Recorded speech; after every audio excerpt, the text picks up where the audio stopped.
अऊज़ु बिल्लाहि मिनश्शैतानिर्रजीम बिस्मिल्लाहिर्रहमानिर्रहीम नहमदुहु व नुसल्ली अला रसूलिहिल करीम अम्मा बाद। और जो बलूगत की उम्र है वो बच्ची के लिए 9 से लेके 15 बरस के दरमियान जब भी आसार बलूगत ज़ाहिर हो जाएं तो बच्ची बालिग हो जाएगी।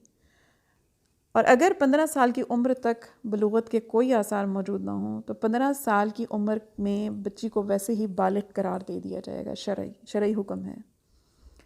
और इसी तरह जो बच्चा है उसकी उम्र 12 से लेकर 15 बरस के दरमियान 12 से 15 बरस के दरमियान अगर बलूगत की कोई निशानी नज़र आ जाए तो बच्चे को बालिग शुमार किया जाएगा। लेकिन अगर 12 से 15 साल की उम्र के दरमियान बच्चे की कोई बलूगत की निशानी कुछ ज़ाहिर नहीं हुआ तो 15 साल की उम्र में बच्चे को वैसे ही शरन बालिग करार दिया जाएगा।